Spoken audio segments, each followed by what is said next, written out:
Okay, so for the second video, let's talk about CSS.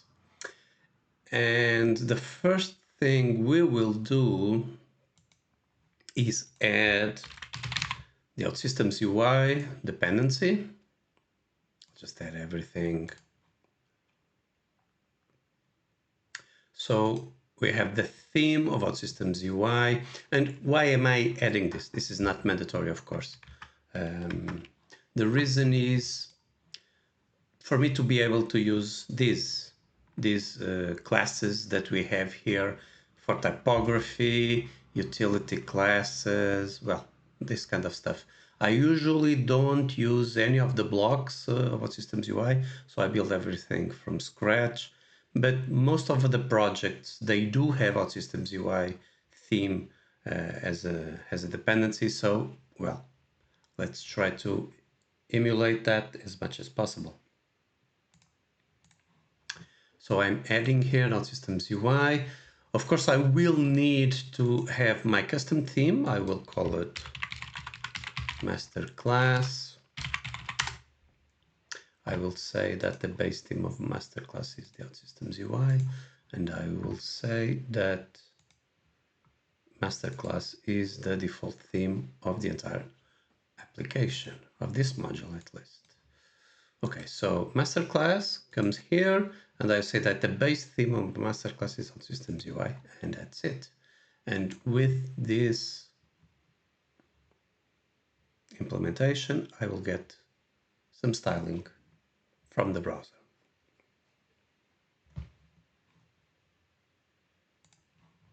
I'll just refresh here. And that's it. It's a bit different. So the font, what he is doing, it's loading the CSS of OutSystems UI over here. And like I created my theme, masterclass, it's already here as well. Masterclass CSS and then OutSystems UI. So of course my theme at the moment is completely empty, so I don't have any CSS inside of it, which is what we are going to work on next. And to write the CSS, I will not use the internal editor of the IDE of Service Studio. This is very basic. I will use an external editor. I'm using Cursor here. How does this work? So on the browser, I have an extension, Requestly, that it will load the CSS I am serving from my Cursor editor instead of serving the CSS from the platform. Okay, so let's go. Let's see. I'll call it Masterclass CSS. I have another video that explains in detail how this works. So color red. Okay. And then I'll go here. I will activate this. I will refresh. And now it's loading the CSS from my local host, which I'm serving from the editor from Cursor, instead of serving the CSS from Service Studio. So, and this is updated in real time. So instead of green, instead of red, I'll put green here. I'll save, and voila, automatically. So if I put here background color and I don't know, white, I will save, and now it's white. So you can see what I'm talking about. So this way I can write CSS and update the browser in real time. When the CSS is done, I will then copy paste it into here. So at the moment this is empty, this is being replaced, this request is being replaced with this one, and I'm getting results in real time just writing CSS. So this is not a big monitor, but if you have multiple monitors or one big monitor, you can actually have them side by side writing CSS, and everything updates automatically. So this is very cool. So let's start writing actual CSS for our project. So the first thing I will address is this. When we create a block, in Service Studio, usually the block has some CSS on its own. So we can see here data block blocks my component, OS block widget, and inside of it starts our container with our class, my component. And this is where I want things to happen. So this wrapper here, my component, which is this blocks my component, also comes up on the browser, also has some CSS. It's this plain line. So you can see it, I hover it, and it has its own shadow. But I want this component, I want this part. So how do I ignore that part? So let's do something like this. I'll just go here, blocks my component. I will put this here. Display contents. So if I'll just put a space here. So if I do this, display contents blocks my component, and I will refresh here. What we get is, you can see it doesn't, when I hover it, it doesn't do anything. So it's completely ignored in the DOM tree. It's like it never existed. So this happens to this one and to this one as well. So this occupies some area. So 761 pixel width, you can see on the hover here around this area, and 105 height, and this one the same, 761 and 105 height as well. So, but if this is completely ignored, it has display contents. If I remove the display contents, it has the display line, but if I have the display, it's completely ignored. So all my blocks, when I create a custom pattern, a custom component, I always do this. One thing that usually happens is we move things around. So this might move to another flow that would not be called blocks. So this might happen. And so what I will do is this, instead of blocks, I will put this. So this means, oh yes, this means ends with my component. This always works. So if I refresh here, so this also works. And I can move the block to another flow, which would be called wherever. So this can be, I don't know, something, but the code still works because it means ends with my component. What cannot change is the name of the block. So if the name of the block changes, I need to update the CSS as well. Okay. So this is the first part of CSS. Now let's style some of the component itself. So, and to facilitate a bit the building of the screen, I'm going to add some content as well. So I'll put paragraph here, some text, yeah, just, okay, paragraph.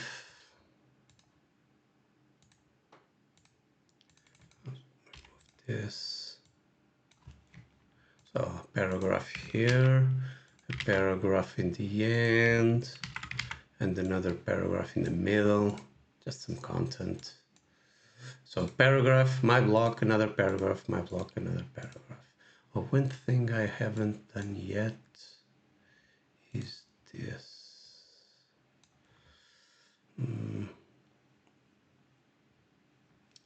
Not this one. Yeah, I don't want to grid none. I'll say none. Okay. Yeah. Okay, so some content. I'm adding also some spacing. Okay. Margin bottom M. Yeah, I think it's okay. On this one, I'm going to add on all, and this as well. Yeah, although it's not needed. Yeah, let's just publish. Yeah, and here refresh, and so it's already refreshed. Yeah.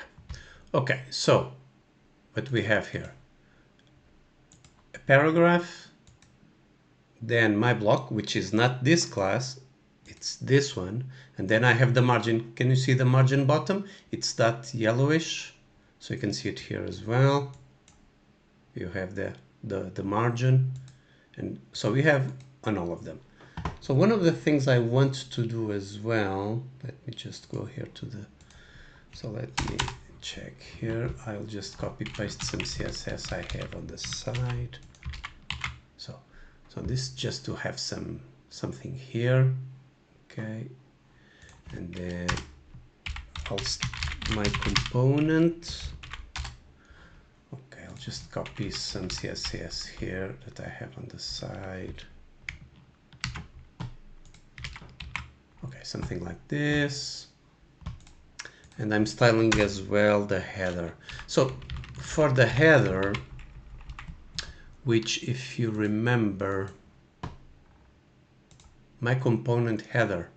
So we have my component and then I have my component header. For this, I will introduce the usage of SASS. Okay, so let me do one thing. I will rename this to SASS. And I have an extension installed on my editor on Cursor, which is this watch SASS. What this does, it automatically converts this CSS file into this CSS. So this is generated automatically. So this is where I write my code, and this is generated automatically. Why am I doing this? I want to do something like this. This is SASS.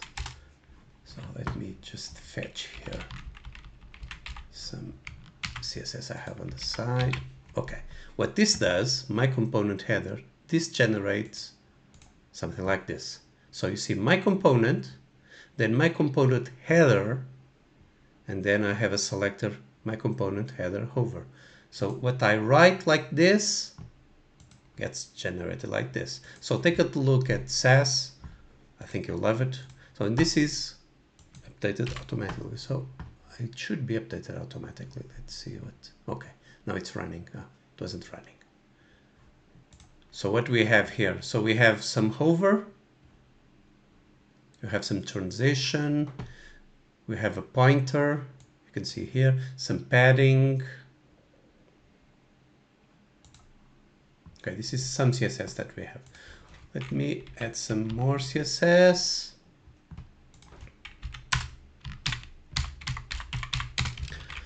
So body, what we have here. Just have this one. So for the content, I have some padding. So this generates my component, body, content. Yeah. Okay, one of the things that I want to talk about now is the width. So if you remember correctly, I'll just make this a bit larger. I have an input parameter that translates into a data attribute, which is data width full, and then the other one, data width medium. What does this mean? It means that now I can have styling using those data attributes to obtain different widths. So something, for example, like this. I'm just copy paste. So if I say my component with data width small, it has the max width of 200. In that case, it's medium, so it says 400. So this way, I can have CSS address specific data attributes. So this way, the CSS is much cleaner. If you want to address one specific data attribute, you can write CSS like this. So what I'm doing is I'm saying that the component is 100%. And then I say that with different data attributes, it has the max width of 200, 400, and whatever. So I'm not saying here specific width equals something, because I need to adapt to the screen. So you see this? If the screen is small, I don't want to have a specific width. I'm always saying 100% with a max width. So this way, if the screen is lower than its width, so it will never break. So, okay. So one of the advantages of using those data attributes is writing specific CSS for that value of that data attribute. Okay, so this was a lot. Let's see what we've done. So we already have CSS to eliminate the runtime container that the platform generates. I did some CSS here just for the background and the padding, and then I started to write CSS for the component itself. And I am addressing the width input parameter with different widths. So if I come here and I say small, it would be a certain width. If I say large, it will be another width, and so on. So this is a way for us to control the behavior and the look and feel of a component using data attributes and then the corresponding CSS. Of course, nothing has changed here. We are only working on the CSS that in the future will be inserted inside Service Studio. So let's see, for example, now the input parameter variation. How can we use this? So the variation, like I said, allows us to put whatever string we want and then customize.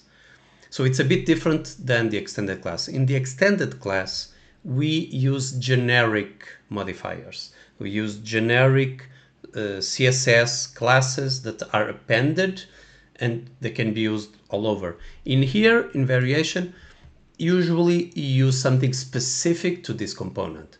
So for example, imagine Christmas. Yeah, I want to, it's like a promotion. It's a marketing campaign. I want this only for 3 months and I generated this. It's called Christmas. So I'll just publish here. So and with this, what I can do, I can come here, my component, and then I can data variation equals Christmas, for example. I'll just I don't know, outline color red and border radius and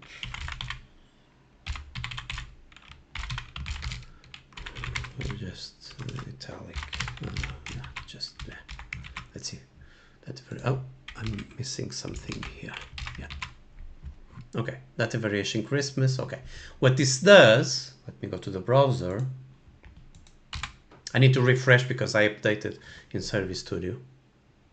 Okay, so you see, with this, I can create a specific variation for this component. So this is not a generic utility class that you can use in extended like margins, paddings, font sizes, or whatever. This is specific, and I can use a lot of stuff. I can say that, for example, my component header, I can say that only the component font weight, it's 900. Save.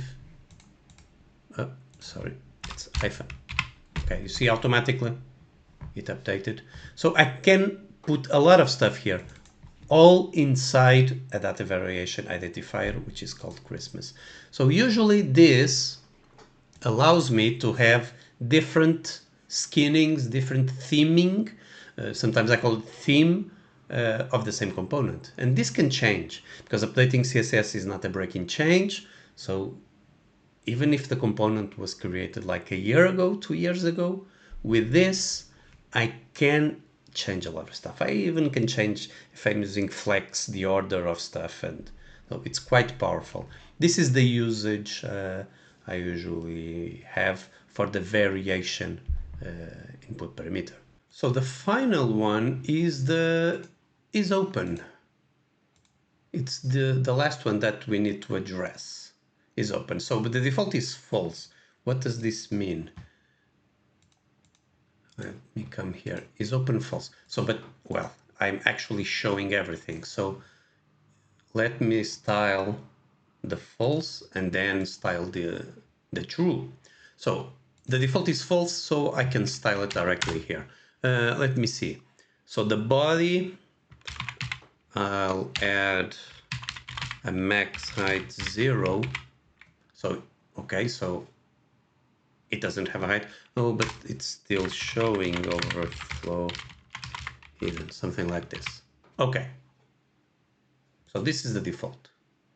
But if I put here true, it should display. So what can I do here? So I can have something like my component data is open true. And if I do this, oh, I want to do, yeah, well, my component body max height and set, for example. Okay, something like this. So if is open is false, it closes. If is open, it's true. So you can see how this works. So we are preparing for some interaction in the future. So instead of choke and put whatever. This is the default, so it doesn't matter if it's false or something else. It only reacts to true. So in this way, I have all the CSS I need for my component. So it's not a lot of CSS. It's just a small amount, but it's enough for what we are using here. Okay, in terms of CSS, we already styled all the input parameters. We styled the width. We styled the close and the open. We are almost done. The last thing I want to talk about is some optimizations here on the SASS. So I'm talking about this part here. Another way to write this, I'm just going to copy paste it so that we can see the difference. I'm going to put this here, put this here. Okay, so these two, they are exactly the same. So the output of SASS is exactly the same. Some people prefer to write this way, some people prefer to write this way, but the output is exactly the same. Let me go here to the CSS. You can see they are both here. They are exactly the same. So the difference, if you have multiple modifiers, multiple data attribute modifiers, is open, is whatever, is you can add them all here, and these selectors, these CSS properties, are applied to the body itself. So the outcome is exactly the same. It's clearer this way because it's easier to read and to interpret, but for me, I actually prefer this because I know that I can add multiple data attributes inside of this, and this way I would have different data attributes outside of it. I would have copy paste a lot of times. So if the code grows a lot, I prefer this syntax. So I can take this out. Well, it's up to you. They both work. Or you can write regular CSS, whatever you prefer. But just for you to be aware that in SASS, you can take advantage of this kind of optimizations. So yeah, the outcome is exactly the same. I'm going to see here the CSS. So yeah, here and here. Just refresh. Oh, this one is, oh, it's false. Okay, but if I put here true, and I can put false on this one.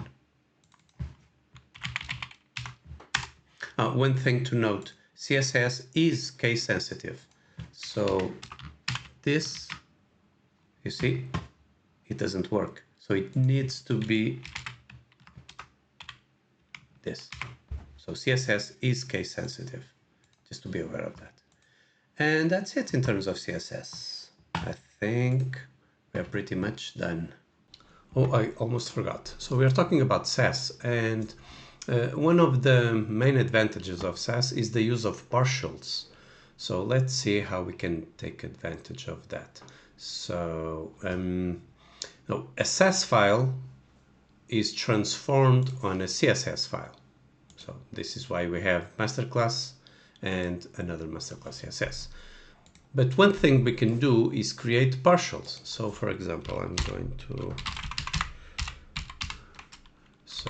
screen CSS, and from here I'm going to take this part here to this one, and in here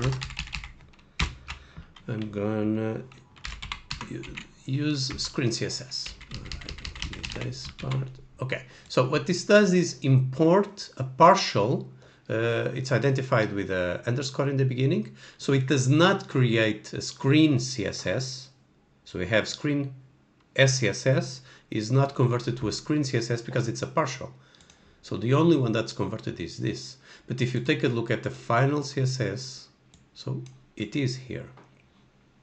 So we can create partials. Let's do the same for the rest of the component. So create a folder here, my component. I'll create a partial for the widths, for example. Well, we can do pretty much whatever we want.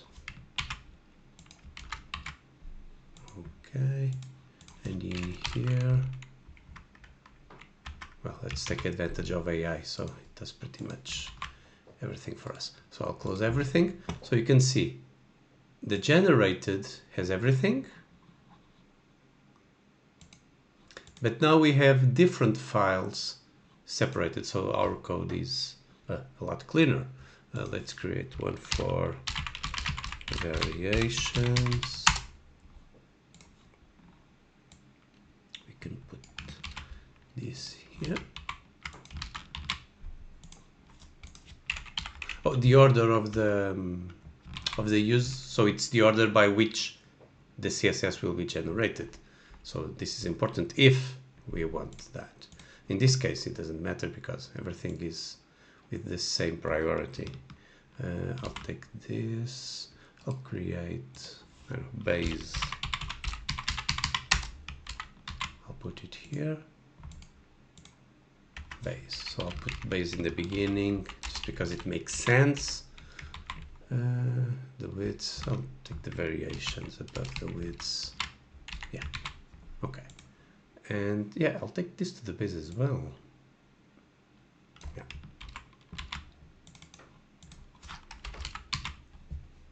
Yeah. So let's close everything.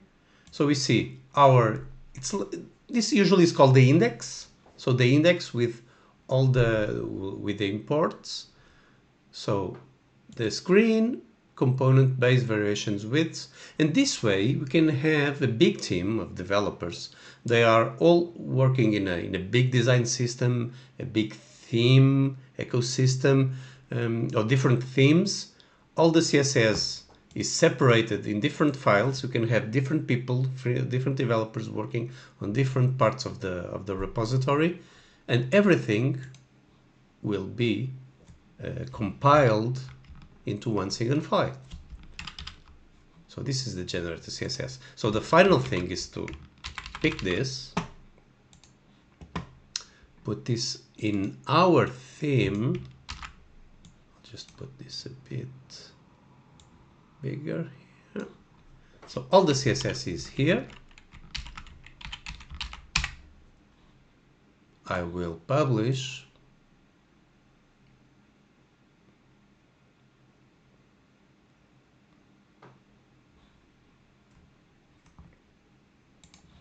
I'll take the extension I have, I'll refresh.